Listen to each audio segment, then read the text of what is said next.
Popping bubbles on a Sunday morning. It's bring your friend to work day here on Flying for Flavor.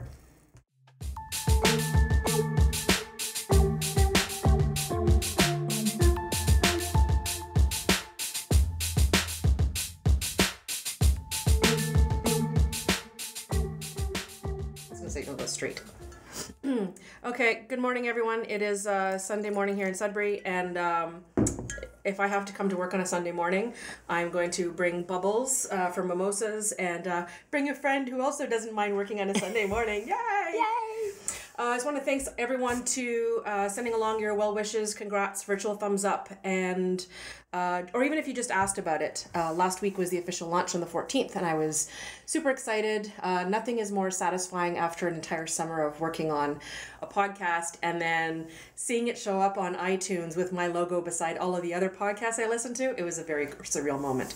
The funny story is I was actually getting ready for the party. I was upstairs in my bedroom, just starting to hop in the shower, and then I happened to do a refresh on my iPad, and I see it pop up, and I'm screaming downstairs where I had my staff and friends kind of setting up, and I was like, it's on iTunes! Anyways, it was a very surreal moment.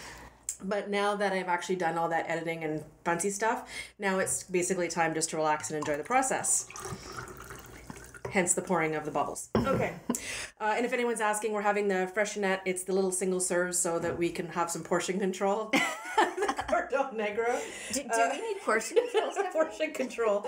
Actually, Mazza made a funny point last night because a friend of mine gave me some really pretty flutes last week as a gift. And we were joking around saying that we shouldn't save it for a good time. We should use it all the time as portion control. So we could do sip your red wine out of the flutes. Anyways, so I didn't want to start this off this week with drinking alone because I thought that'd be a sad way to start week number 2. So I invited my friend Cynthia along to help me out because I'm that kind of a friend, dragging friends into the office on a Sunday morning. So Cynthia Lizelle Sege is an event coordinator with her company Jacaranda Events, and because she also has a lot of food service and restaurant experience, it seemed natural for me to bring her in to talk about tipping. And the funnier story is that we've actually done this entire interview about 2 months ago over a lot of wine at a local restaurant, and my ineptitude at recording allowed me to delete the entire 2-hour-long interview. So this time we're going to try it again with drinking, and we're going to actually use, instead of my phone, we're actually going to use this proper equipment for a change. Fancy studio setup. Somewhat fancy studio setup. Who are we kidding? Okay, so we're going to talk about tipping, which is kind of cool. So welcome to my little abode, my makeshift studio. Oh, it's great here. Thank you. Oh, you're welcome. Cheers. Episode 4. Okay, so one of the reasons I want to talk about tipping is that when I was explaining to people about the podcast and the different topics that we're going to be discussing, and I said, what kind of things would you like to learn about? It was surprising how many people were asking me about tipping. Really? And I've been noticing it a lot on social media lately, people asking general questions on Facebook about should you be tipping delivery drivers, or how much tip should you be leaving, and I had this bad situation, does it still warrant a tip? And there's always those kind of questions out there. And I think that there's some basic rules, but in the most part, usually the number one rule is a tip is there to reward outstanding service. Across the board in hospitality, not just restaurants, but anywhere, right? So I really wanted to kind of go from the source. So I thought it'd be fun, and this is going to be the first of a few. I invited some local restaurant servers from 3 different restaurants to join me for lunch. This was earlier this spring, or actually earlier this summer, but in Northern Ontario it was probably still technically felt like spring. It still felt like spring. And I brought everyone together, and I basically just put a microphone in front of them, and I just let them talk. And we had a really great conversation about tipping, so that's why I wanted to share with you to sort of get a start going. Sound good? I'm excited. I can't wait to hear it. Good.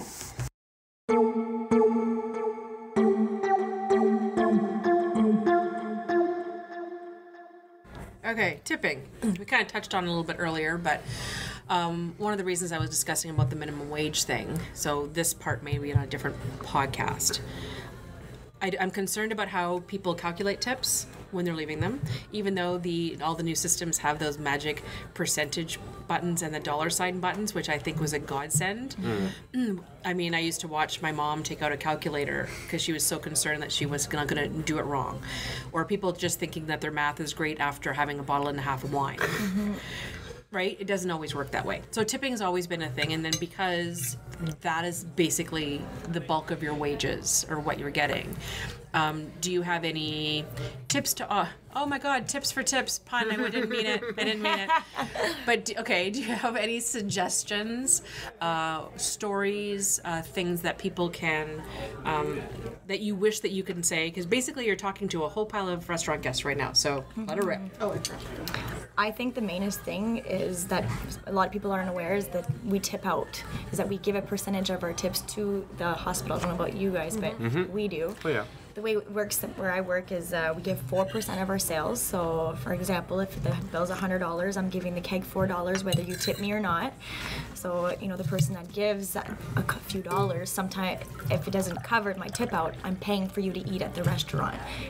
So that's something I Exactly. have to keep in mind for sure.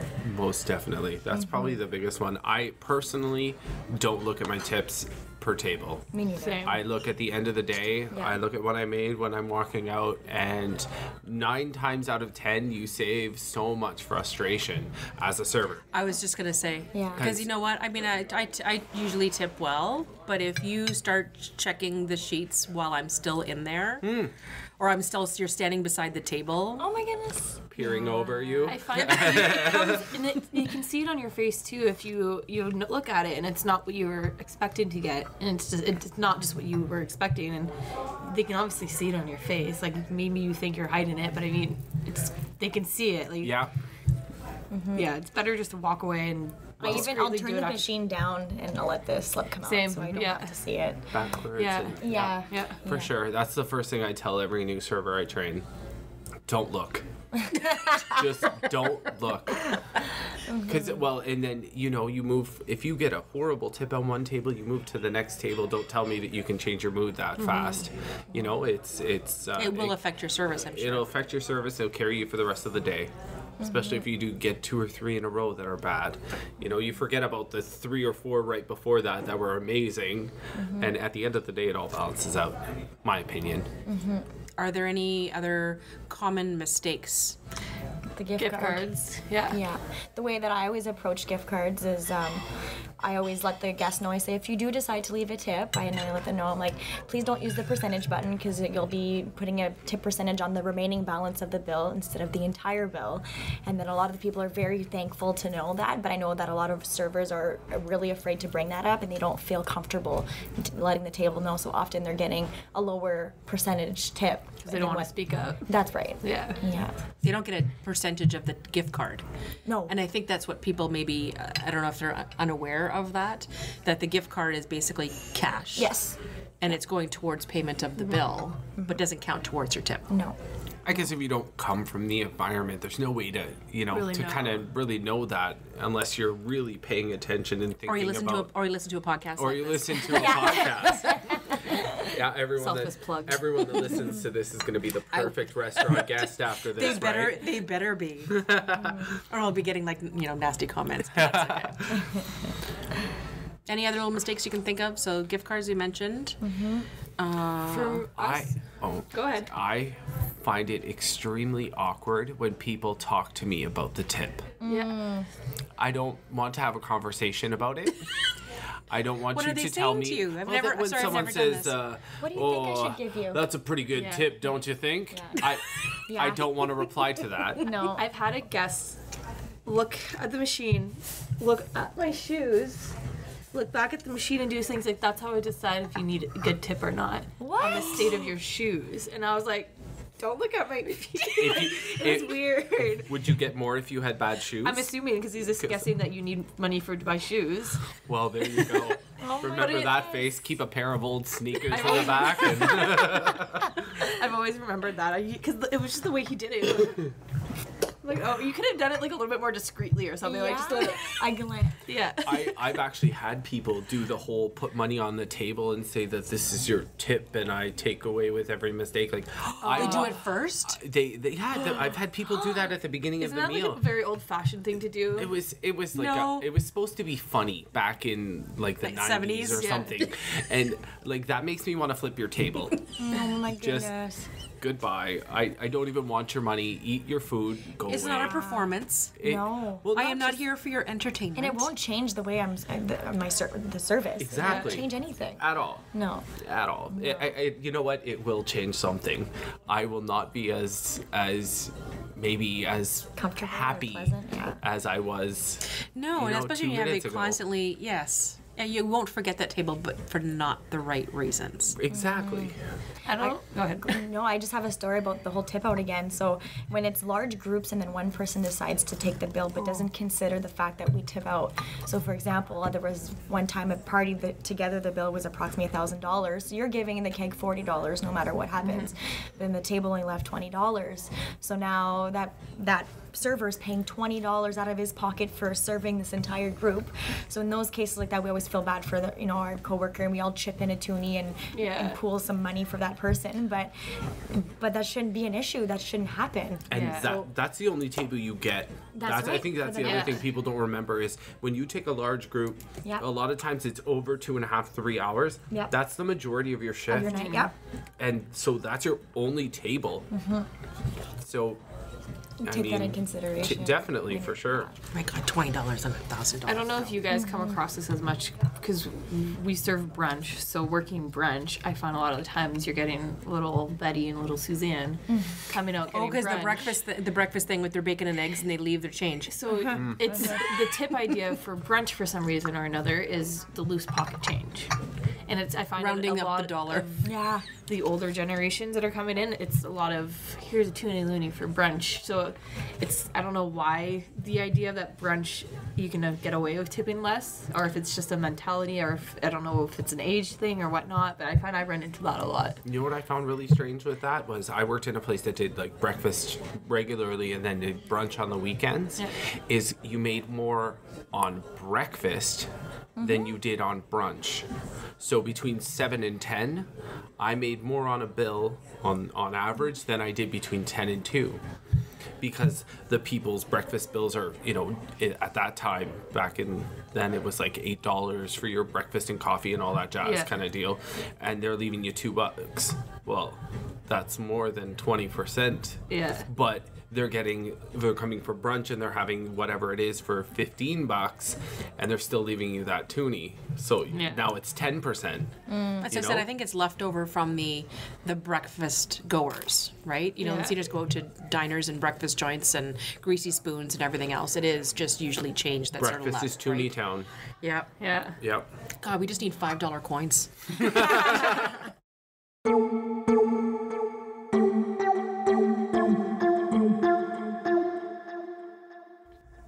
So did anything ring true on that? Oh my God, it like took me back to my serving days, like way back.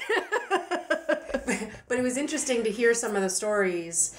I've played that clip, I think, for a few friends of mine, and they were all sort of stunned because everyone thinks they know the rules of tipping and how things go, and they think they're always doing the right thing. And you don't hear about those kind of scenarios that these servers are going through. It's pretty scary, actually. It was, I think the interesting one, the kind of surprise, which it shouldn't have been a surprise for me, was the 4% tip out.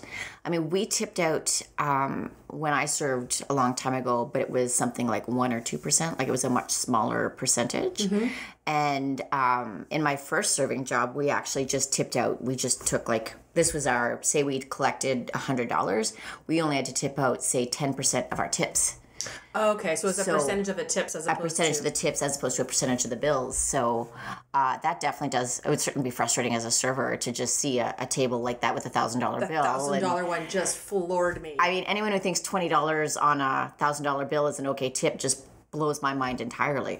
I mean, I've been in group tables like that, and I think sometimes the way it happens is that somebody offers to take the bill, and through the confusion of getting up and leaving or whatever, and there's still people that are always trying to, oh, can I help with the tip and that? Can I help give you some money? So there's money kind of flailing about, but not necessarily given to the person who's paying the bill. And then what ends up happening is the person who's paying for it just assumed that all that money went to the server went to servers or someplace, or everybody kind of paid their own way or tips or chipped in on it. So that's why they just left the $20. Oh, that's a good point. I'm trying to be positive. You're trying to be positive. And I'm trying to I'm sure they were nice people and not cheap jerks. Such a true Canadian, eh? I'm certain there must have been a mix-up, because nobody would be that cruel. You know what? It's just that thoughtlessness. It's the same as, the toonie on a brunch or whatever. That was a huge thing. No one ever wanted to work brunch. And I know that in the past there was this conception that because brunch requires less quote-unquote service. Yes. Because you're not taking an order, you're not bringing out 3 courses. People are getting their own food. Well, unless they're doing a buffet. Exactly. That's right. So they're saying, 10% is fine, but you still have to stop and think about it. A toonie or a loonie on a $30 meal is not a good tip.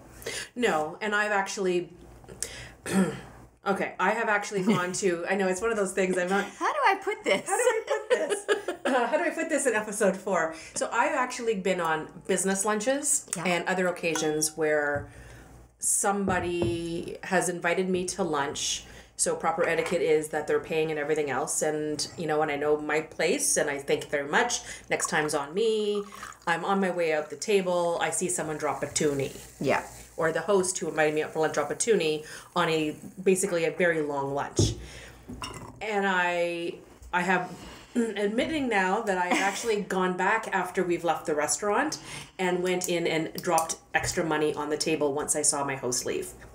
I don't know if that's proper etiquette or not, but I eat out enough and people at restaurants see me out enough that I don't want them to associate that tip with bad tip table with me, because they don't necessarily know who paid or whatever. And I'm also thinking empathy wise about how awful that must be just to get that toonie at the end of the day. Well, it may be, not appropriate etiquette, but it's just good citizenry. Like, it's just being a nice person. I think anytime you can be good to someone trumps etiquette in a heartbeat. And I say that as a wedding planner. Etiquette's important. However, if it alienates or makes someone else feel bad, then maybe that etiquette shouldn't be followed in that case. Yeah, just put yourself in somebody else's shoes. Right? That's just the basic Do premise. unto others. Do unto others, ... Okay, it's time for Fly in My Soup. So this is the time of the show where I usually get to do a little bit of a rant or something about a particular topic, something that's bothering me, something that's like what they say, it's in my craw, and I just want to get it out. But I thought, since I have a guest, I'm going to let you do it. So do you have any particular pet peeve or annoyance about tipping that you'd like to share with our listeners? Yes. Yes. You know what? And honestly, it's not super specific, but it's just this whole idea of it being so non-standardized, inconsistent. The rules are there's almost no rules. Like you'll hear 10%, 15%, 25%, or you'll hear you have to tip on this but not on that. And tipping on good service is so subjective that when you're coming into a market or coming into a culture, you just have no idea. And so a lot of times I think some of these experiences that servers are experiencing is not because the people are jerks or uncaring, or they just don't know. And you can research it to your heart's content. Every blog, every article, every source has their own views on what it should be. And there's no standardization for someone as a patron of a restaurant to know. So a lot of times they're either flying blind or they're just making it up on their own. And in the end of the day, who does it hurt is the servers and the people in hospitality who then are the butt of it. And I think that... I used to live overseas in Australia, and tipping was not a thing. It's not a thing. At all. I found that out very quickly when I was just there this spring. Please take my money. I'm trying to sneak the money, add extra money, whatever else. Nope. And higher end restaurants, they still do. Yeah. But yeah, it was amazing over there that if we left anything, we were looked at who are the crazy people like leaving money on the table. Very much so. They would chase after you to give you your money back. So, but the thing is, their servers were paid really, really well. Really well. Like their servers are paid more than what I make to run companies. Like, they're paid well. But because they're paid well, there's a certain, hiring process and expectation of the level of service they're giving, and they're giving it. Correct. So that's the other side of it, is we look at our culture here in North America, where we're rewarding good culture or good service by with the tip and giving them extra money for it. There, it's just expected, and we just get it. So again, it's that interesting idea of that standardization. Then there's no question. We just go out, we enjoy our meal, we have a good time, we pay our bill, and we know that everyone's taken care of. So I guess that's probably my big thing, is that there is no standard, there is no consistency. Therefore, it impacts everyone in a negative way. Do you think that it has anything to do with the fact that there is no immediate reinforcement? Meaning that somebody can leave a crappy tip or a very good one, and there's no immediate feedback. So Feedback to the patron. Right? So there's no, hey, this was good, hey, this was bad, this was not right, this is right. There's no signs anywhere on tables or something giving you tips. There's no, I mentioned they have TVs everywhere promoting their stuff, but there's no little ticker tape going across the bottom of the screen saying, hey, you know what, our servers are all trained at a certain level, blah, blah, blah. So we really encourage... That'd be interesting. There's all different ways, and there's probably cheeky ways of doing it, I'm sure, too. But I think that's part of the thing, that there's no reinforcement. Yeah, I agree. There's no letting people know this is what's expected, other than when you get the new POS Interact machines, where you see the 10, 12, 15, or some of them will start 15, 20, 25, and, and vice versa. And then for me as a patron, because I have the same way, I like to tip well, but I also like to tip based on how my service was as well. So I love having those three levels, and I go, they were really great. They're going to get the highest level. Oh, they were pretty much what I would expect. They get that middle one. Or they were, not so great, but I'm not going to not tip them, so I'm going to give them that lower percentage. So, but they still are getting a minimum that isn't like 3%. Yeah, there's always, and that's the whole thing.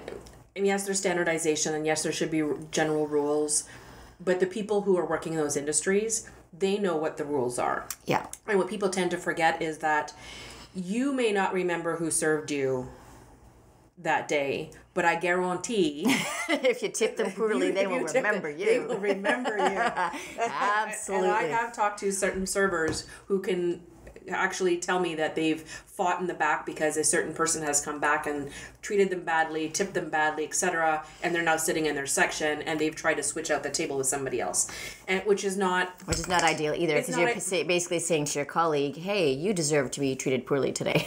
Yeah, which is not ideal, really. It's not a good coworker. It's your turn. It's a sharing thing. Okay, so I just want to get my little 2 cents, and this is just because I was recently at an all-inclusive resort, and it has to do not with the resorts, it has to do with the airports. So I was very pleasantly surprised because I was just in Jamaica, and Jamaica wasn't necessarily one of the ones that I had this experience with. There's been some other islands and some other sun destinations that the airports are like this. So I'm sure people are going to comment on this one. I absolutely loathe going into an airport bathroom with the bathroom attendant standing at the doorway with a broom in hand by the paper towel machine, crank, crank, crank, crank, rip, and then handing me the paper towel with the other hand, sort of just handing with a dollar bill just casually in their hand, showing that someone's tipped them, right? And I'm, you know what? Everyone makes, yes, high-end, fancier places. There's old style restaurants and hotels and everything else had bathroom attendants. And yes, that's what they were there to, is clean up after you and hand you towels and all that kind of fun stuff. But if you're standing there holding the broom and I have to step over, stuff on the floor, 3 of the toilets are out of order, there's no soap anywhere, the place is disgusting. Basically, you're just standing there looking for tips, and you're not actually doing your job. You're not actually doing your job. You're just basically trying to find a way to supplement your income. Yeah, and I've actually seen at one particular airport where there was nobody in the washroom when I got in, and then when I came out of the stall, there was someone miraculously standing there.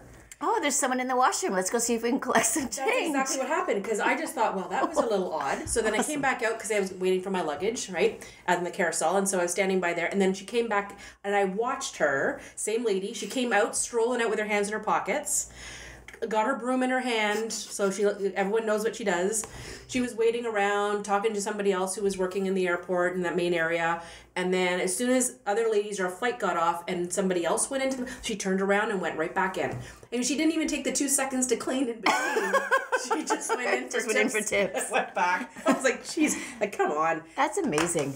I know. You have to wonder how much of that is actually sanctioned. But again, different country, different experience, They different learn it expectation. from someplace. So I think what happens is somebody tries it once. They manage to get some minor success over it. They share it with somebody else. And it probably started off innocently enough that someone tipped somebody. And then they decided to steamroll that thing into a whole new enterprise. It's a new job title is what it is. Okay, so I want to go directly into some definite rules of tipping or what, based on my own research and my own practice. So I want to go through a list. I am going to include the list in more of a checklist form on the show notes. And of course, these show notes are always going to be found at stephaniepichet.ca/ this time it will be flavor 4, and that's the Canadian spelling of flavor, FLAVOUR. So I'll have this like a little checklist for you so that you can kind of refer back to it when you're looking for tips. So at hotels, the porter would be the guy who brings your bags up to your room, or even brings your bags from the front of the hotel, inside or whatever. The usual average is about $1 or $2 a bag, and that goes based on currency, people. So if you're in the States, tipping the porter. Yeah. You're welcome. It's a couple of days. It's a couple of $1 to $2 per bag, and that's for average weight. So someone like me who tends to overpack, because I had one suitcase the last trip was just tech. I was just saying, I usually have a suitcase that's just bottles. Between microphones and iPads and, and camera stabilizers and all this other stuff. Poor guy, I did tip him more. So I kind of averaged that out. So that's basically just to tip them a few dollars for there. If it's a higher end hotel and they go to the extra trouble and they bring them into your room and then they're showing you around the room. Yeah. They're not showing you around the room because they like to show you around the room. They're showing you around the room to wait until get a little bit more money that you pull out of your pocket and out of your purse. Just to give you that chance to go digging around for extra bills. $5 for the valet if you're doing valet parking. I do 5, sometimes to 10. Yeah, we do too. Yeah, it kind of depends again on the level of hotel. And then for hotel maids, this has always been a bit of an issue. So I kind of go between 2 to 5 per night, and that usually depends on, number 1, how well the room was clean. Number 2, how long we were actually there. There's been some times where I've actually shown up at the hotel maybe 10 minutes before I go to bed. I basically sleep. I barely moved the sheets. Check out first thing in the morning. I checked out first thing in the morning. I was barely there. I'm not leaving you $10. And it's not being rude that you just really didn't have to do anything because I wasn't really there. Sometimes I haven't even unpacked my bag. Like you just literally fly in and fly out. Fly in, fly out. So I have a question about that. Are you leaving that money each night? Or are you leaving it at the end of your stay? You should be, and that's one of those things that I'm forcing myself to remember on an ongoing basis because there are shift changes, right? So different if you go to an all-inclusive resort and you have the little thing in your room saying, my name is Maria and I'll be serving you this week, or I'll be cleaning your room this week, then you're basically dealing with one person for the time being. And we've also learned to make friends with the maid because they will do all kinds of nice things. They'll give you extra towels and they will not just make animal shapes on your bed, but they will bring you extra towels or things. They will ask you when you want things cleaned. They'll make sure you come back at a certain time. They'll sort of check in with you. They won't show up at early 8 o'clock in the morning if you don't want them to. It's all kinds of fun stuff. So, but yes, I try to leave every night on the most part, but it's sometimes difficult to remember. And in some destinations or certain countries, especially in resorts or countries who are run by governments who are a little more suspicious, perhaps, I've seen and I've actually watched through back gates where employees of these resorts are actually gone through scanners and inspected on the way in and the way out, just to make sure that nobody's taking anything that they're not supposed to. So we were actually coached by somebody who worked at a Cuban hotel a while back, and they were saying that if you're going to leave anything for somebody at a resort or you're not sure, always to leave either a little note saying thank you. If you're at a particular resort someplace that you're kind of concerned about it, make sure you put your room number on the little piece of paper, and then they can actually take They that can with use it that to show that. to show that yes, you left them a little gift. I don't really do gifts anymore though. You know, the old days everyone's They used to say bring Canadian paraphernalia or whatever. go to the dollar and- store and yeah. go buy stuff. I don't do that anymore, mostly because I feel like it's rude to automatically assume that This is what you want. Yeah, that somebody wants some bath gel from the dollar store. No, not from the bath gel, from the dollar store. But I think that leaving them money allows them that choice of what they want to do with spend it on. Right? So there's that kind of thing. We've actually done sometimes we brought toys. So where we've talked to certain people and you can tell they're working like extremely long hours and they've got like 3 kids Provide at for home. their children. Right, yeah, because that's basically but yeah, I try not to do the gifts thing anymore. They want cash. Yes, and I just came back from a resort that didn't allow supposedly tips. That's supposed to be the rule. And just as I thought, they do take them. You just need to be extremely discreet about it. My husband's really good at that hell handshake thing where he can... I can see that. Yeah, he's good at it. I'm not. So usually I basically just, I just whisper and point to him saying, I want this guy and make sure we get this guy before we leave. And this girl was really nice. And so I'll make a point of that. But unfortunately with some of these resorts that they're trying to keep this no tipping atmosphere. So there's always going to be those people who still want to tip, and it's really difficult to sort of get out of that. And I know that I'm not tipping just every single time I'm eating at one of those restaurants. I'm tipping because I really enjoyed the service or they went above and beyond. Yeah. I mean, one of the guys arranged for me to have a private tour of their whole grounds where they were growing all of their herbs and fruit and stuff amazing. like that. So yes, I'm going to tip him for that. And then the lady who actually introduced me to the guy, because I tipped her for that as well, and she did some other little on-camera stuff for me. So yes, for things like that, they're above and beyond. I mean, I'm there, so I'm not really gonna, what am I to do? Give them a bottle from their own stock? Like it just seems a little odd. So that's where I tip for that. Okay, a couple other things. Taxis. People always ask me about taxis. Usually, it's average is about 10%. You can kind of gauge that based on the ride. If the car is clean, I usually like to do that. If the car is clean, the driver was pleasant, was helpful, didn't grumble. You'll get your 10% or whatever. Sometimes more if they were more and more helpful, or they took shortcuts, or they just went above and beyond their normal service. We just had a ride from the Toronto Island Airport to downtown. Yes, it was too far to walk with our luggage, so we took a taxi. By the time we got to the hotel, the guy was already putting it in park and then telling us, I just waited for 2 hours for that. I went, What? Oh. And I didn't hear it. And then my husband pointed out after we got into the hotel lobby, and I went, I didn't hear him say that. I thought he said something else. He goes, yeah, I almost didn't tip him. And of course, I didn't hear it, so I was making a big deal out of it, saying, Make sure you tip him. In the meantime, the guy was a bit of a jerk. Yeah. So interestingly enough, because we do the same thing on taxis, typically we'll round up, make sure it's 10% or whatever, just a few bucks. Uber. Uber's a different thing because those people will not take your money. They don't, no, they don't take the cash and stuff, but there is a way on your app to add on to it. Is there a way on your app? I need to look at that because we've definitely tried a few times. And I mean, those cars are, in my experience, always clean. Yep. They're always on time. They're evaluated on their app, right? That's Their right. ratings are everything. Yep. The drivers are super friendly, super respectful. And they're the ones I'm like, please take my money. This was an amazing experience. Yep. And I mean, I've seen my friends actually get into arguments going, we want you to take our money, and they will not do it. No, and I think it's partly because I think I'm pretty sure it was Uber, and there's also the taxi apps in the bigger cities in the States. And I know that a lot of them in the app settings, you can set it so it automatically adds a tip in.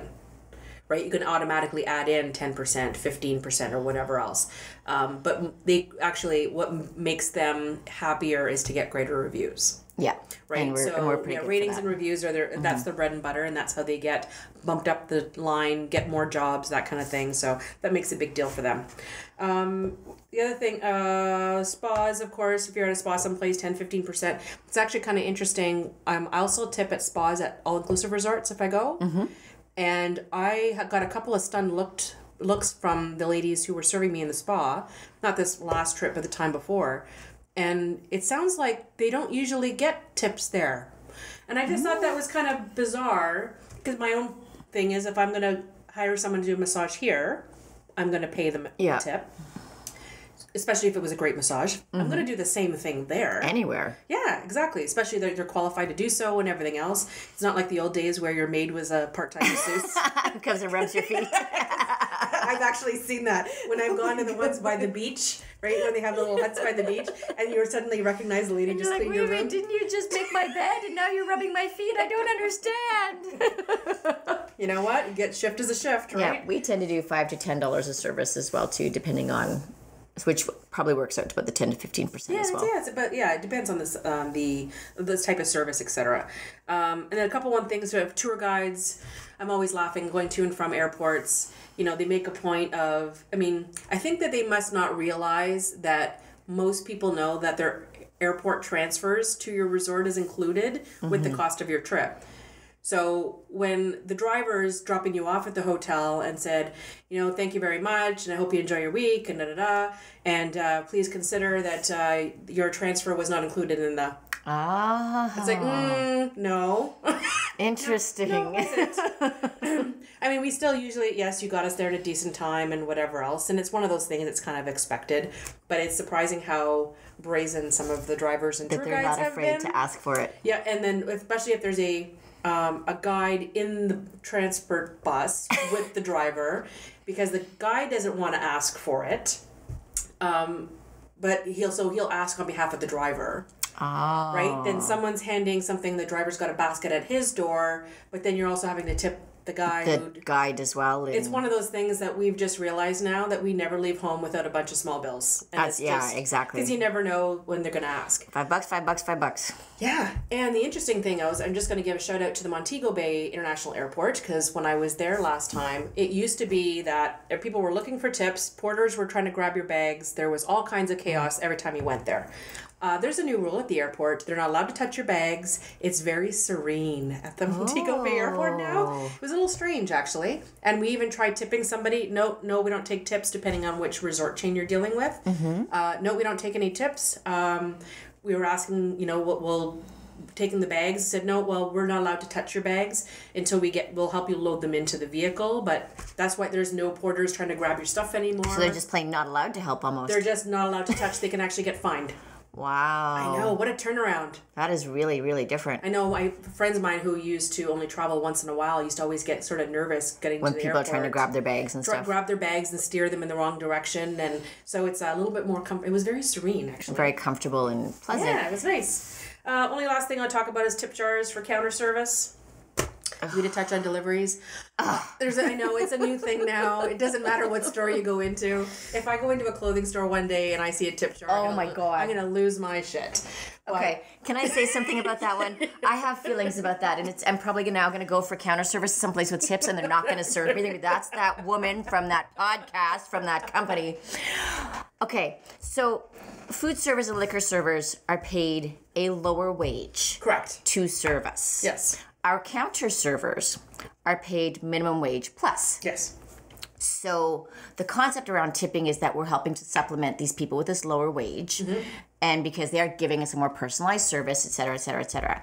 Someone who's taking my order on a cash register, turning around, someone else is giving them the food, and they're giving it back to me, and they're getting paid more than minimum wage. And I'm not saying minimum wage is great. That's a whole other podcast. I got actually 2 episodes coming up. Sounds like we need to talk again. But that bothers me, expecting a tip at counter service. It really, really hurts me.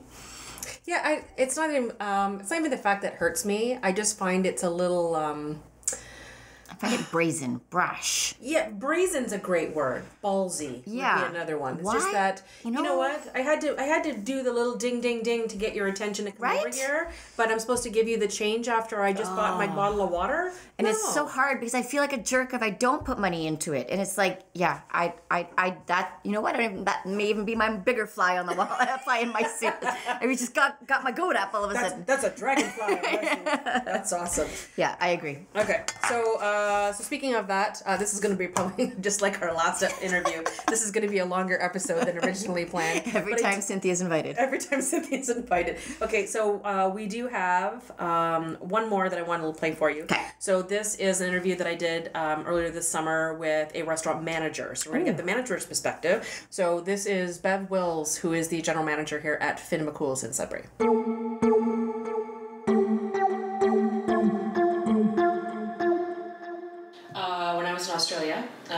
course, good big deal. restaurants. I know. It's almost like a name dropping thing. It's like a country drop for me. So I didn't mean it, but I was using it as a build up for their minimum wage is like 17 something an hour.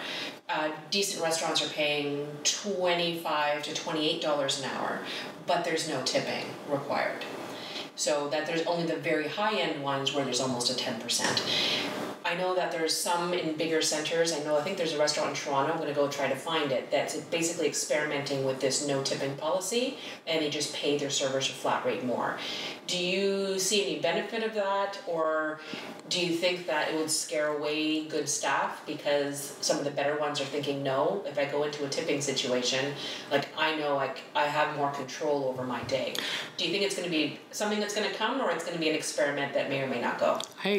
I don't really see that happening here. $25 to $28 an hour for a server, that's crazy to me, but if it builds in their tips. If it builds in their tips, but then do you think a guest would be more likely to go there because they didn't have to tip? I don't know. For me, this is countrywide. Nobody tips there. Really? Yeah.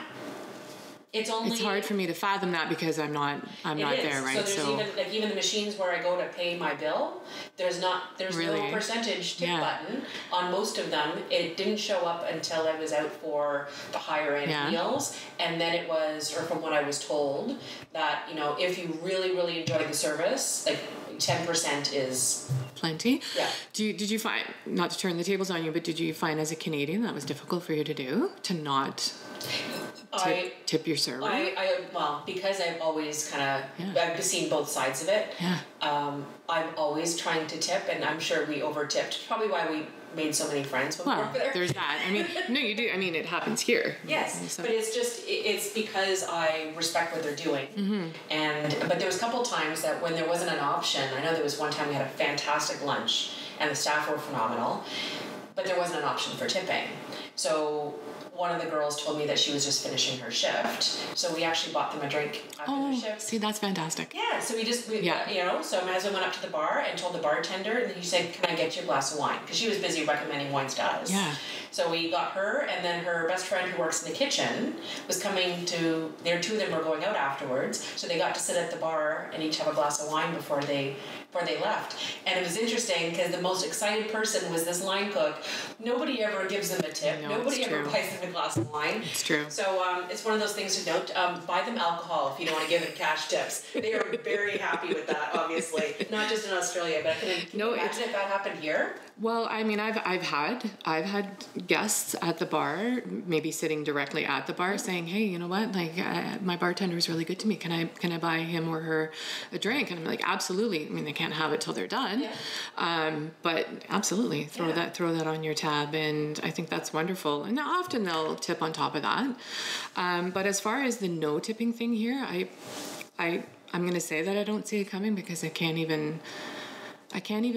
I'm trying to think if I would be able to pay $25 an hour to a server. So I honestly don't know how to, because you have, so we'll be supplementing. You were basically paying for the tips. Yeah. But it's also higher prices. Right. So there were higher menu prices there. Okay, so obviously but see, that goes back to that minimum wage saying, prices are going to increase, and they just have to. So is the average diner going to be willing to go out and spend $44 on an 8-ounce sirloin because now they're truly paying for everybody to do that?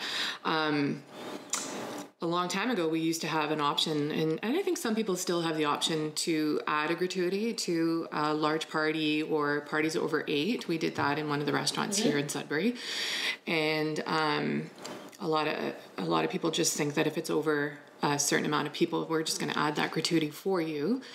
We had servers that would say, "You know what, like, it's Christmas time. I think I don't want you to add the gratuity. I don't want you to go 15% on that bill because I have confidence that I'm going to create a better experience for that guest, and they're going to give me 20%. So they're willing to gamble. They're willing to gamble because, yeah,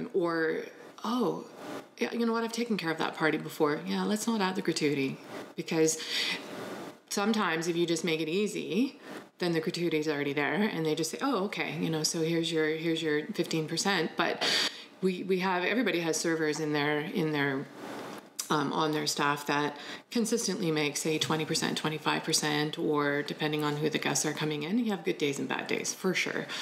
But I know of like 3 or 4 right off the top of my head that would say no, because I know that I'm going to make more. So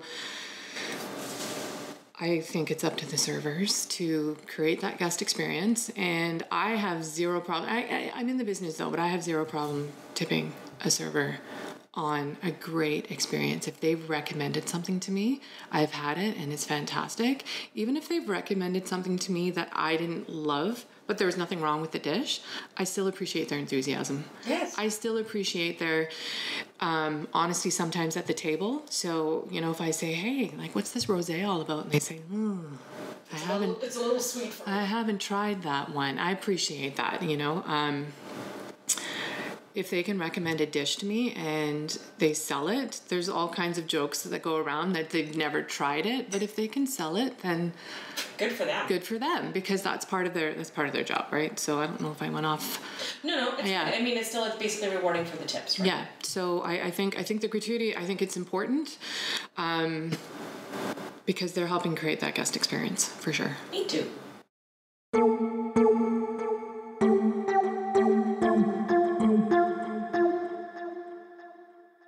So that was a different perspective from my buddy Bev. From a restaurant manager perspective, you could hear her pausing with okay, how can I fathom paying one of my servers $25 an hour without alienating the customers, the regulars that are coming in, because their prices are going to have to go up so much. I mean, and the interesting part of that conversation is now with the possible minimum wage hikes, segue into announcing, well, yes, there'll be a minimum wage episode or 2 coming up. But it's interesting to hear how the $25 is just, can't even fathom it, but now we're working towards a 15. It was super interesting for me to listen to it, especially having lived the other culture. Yes, by coincidence, we were talking about Australia and I lived in Australia. But it's fascinating to me only because I'm always willing to find a way to do things outside the square or a little bit differently to change the status quo. In my company, that's how we very much operate. And so I think that, because I experienced it, and at the risk of alienating all of my friends who are in hospitality here in Canada, we noticed a difference in the quality of service when we lived in Australia compared to Canada and the States for that matter. And I don't know if it's because they screened more for their staffing or that they were making a living wage and they were happy. It's a career, not a job. It very much is. When we think about that wage, it's still a low wage over in Australia because their HR rates or payroll rates are much higher than we have here in Canada. However, it's a livable wage. And I often wonder if our serving teams had a living wage right off the top, would we see less of this hungriness for the tips? And would the tips wouldn't be as important because they're getting paid well already. And I think that they would also be more likely to try to climb up the ladder. They would treat it as a career. They would look for extracurricular training, right? To improve what they're doing. Improving their level of service, learning new techniques. I know overseas, I've had a great conversations with servers from Michelin star restaurants, and the level of training that some of these people have to go through. And they said how many different restaurants and how many years it took them to be able to work in that type of restaurant. Like it's considered, it's a career path. It is not a job on the way to something else. And at the end of the day, what are we in this industry for? We're in this industry to help or to make our patrons, enable them to have a wonderful experience. So whatever we can do to enable them to have a wonderful experience, but also make some money as well at it, is a win-win. Yes. So I think it's worth exploring kind of alternate options. I think so. Okay, that was a bad segue. I was going to try to come up with something. Let's just directly. We're changing the subject now. Yeah, it's like I'm getting to the end of the mimosas, so we're starting to just like blend it right in. No, okay. So this is a section of the time I do table topics. You've seen these little kits before? You must have seen these little kits. Oh yeah, for sure. Yeah. Okay. So I started off with my well-used wine table topics, and I now have all the different kits. So I just pulled out 4 random ones. I'm gonna let you choose one. Okay. So the deal is that we answer the question, and then we're gonna turn it back to the tables to the listeners and get their response. Oh, fun. They're conversation starters. So pick one. Let's do that one. All right. Oh, that's funny. Okay, this is not necessarily, well, we can turn this into a tip thing. So what's your favorite fast food meal? Okay, McDonald's Happy Meal, cheeseburger, no onions, with iced tea to drink. Wow, that was Very specific. You did not even like pause at that one. Nope, that was my first hospitality job 25 years ago. And when I was in Australia, if I needed comfort food, I would go, if I was missing home or feeling homesick, I would go to McDonald's, order my cheeseburger with no onions with my fries. The iced tea was a little bit different, but it was like being at home. That is my hands down comfort meal. Does fast food always have to require drive-through, or can it be food court? I guess it can be food court. Could totally be food court, yeah. Okay, so because I'm racking my brain. Because, yes, in the hospitality industry, I kind of live on fast food. People are always surprised at that. They must think that I eat like caviar and everything every day. We have these glamorous lifestyles in what we do. These glamorous lifestyles. There's way too many fast food bags sometimes in the back of my car. Okay, so I would say if I'm doing a drive-through, going back, this is the old days when I used to go to the bars here in Sudbury at the end of the night. That 2:00 in the morning thing used to be the Burger King drive-through. Burger King poutine. No, it was Junior Whopper large fry. Yeah. And I can inhale, and I can, because I had about a 25-minute drive to go back out to my place, or my parents' place at the time. It was one of those things I would just automatically, or if I was staying at friends' houses, it was not far from the bars and right downtown, so I would just do the quick little drive-through and grab my Junior Whopper large fry. Yep. And I said, and I don't think I've been to Burger King for so many years now. I feel like you need to be intoxicated to appreciate Burger King. I think you need to, but I have back and then I have to admit that yes, joking around about the whole thing, and yes, I wasn't intoxicated all the time. Not when you were driving home. Not especially not when it was a half an hour drive, but that was when I was staying in town or something. But yes, that was a fast food meal. Food court. It was a toss-up. I used to be, which is terrible. It's the whole my salt addiction. So New York fries with cheese sauce. I must have cheese sauce on the side just to dip it in. Sometimes I'd have a large cheese sauce with the regular size fry. And then I used to love, and they don't have it anymore, what was the name of that place that was right next door to New York Fries that was like a grill top? Oh, that was the Philadelphia great steak and potato place. They did like the Philly cheesesteak with like green peppers and stuff. That was so good. I know. So they used to do the flat top, and it used to be I think it was like I used to do the steak and veg one, or just the veggies. I mean, I was a veggie girl, so it was just the veggies, cheese, all sauteed. Oh, those were so good. It was so good. And like a sourdough bun. Now they got what, Taco Bell there now. No, we did. Nothing against Taco Bell, but it's not the same. It's not very good on your body.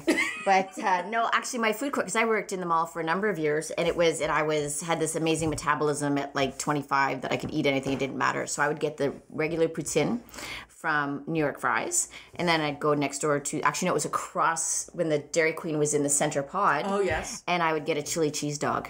Oh my god. Like, it's a wonder I don't weigh 500 pounds right now. I worked at Dairy Queen once.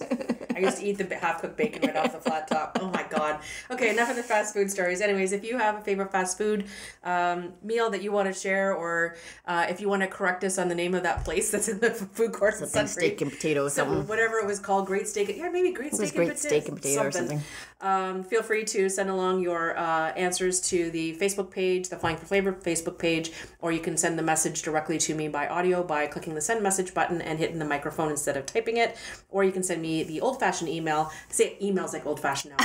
Send an email to flavor, as the FLAVOUR, at stephaniepichet.ca.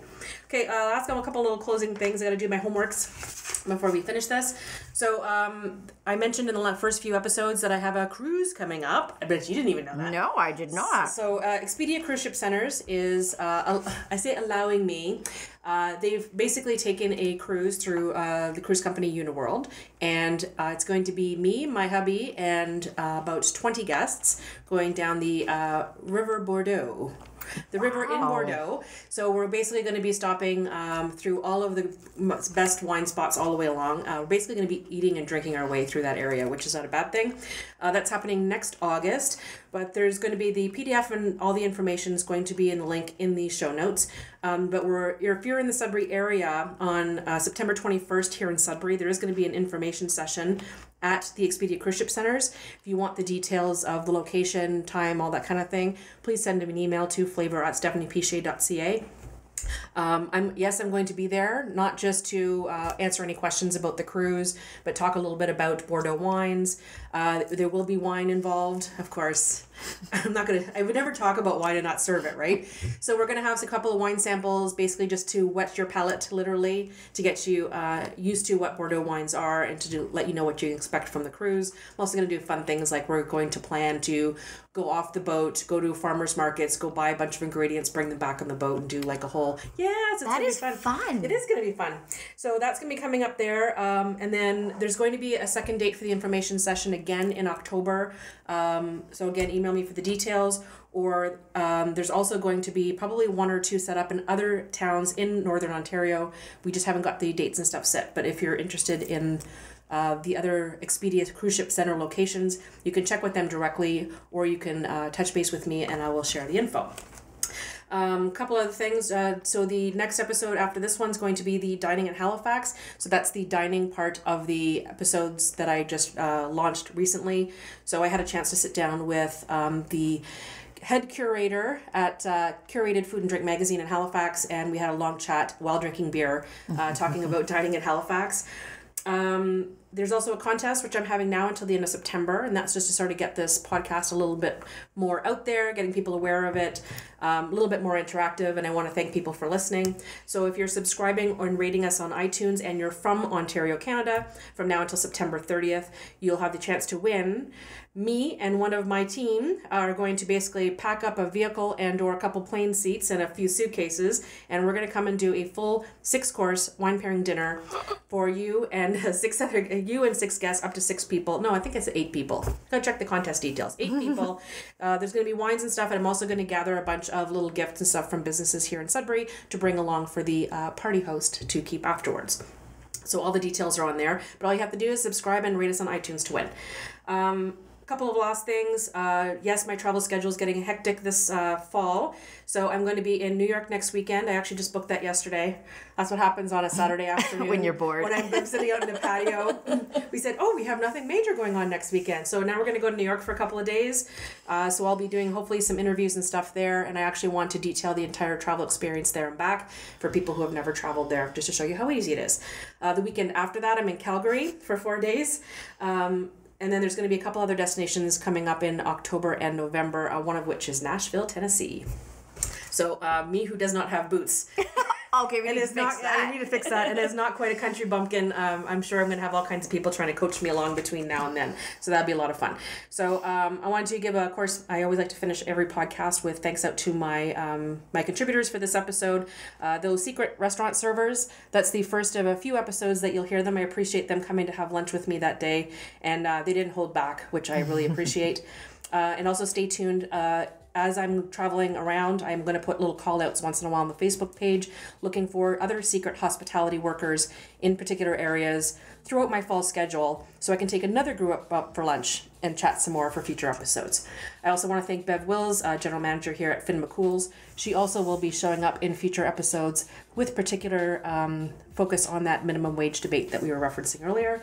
And of course, my buddy and drinking buddy, Cynthia Loisel-Sege from Jacaranda Events, for giving up her Sunday morning to hang out with me and to drink with me on a Sunday morning.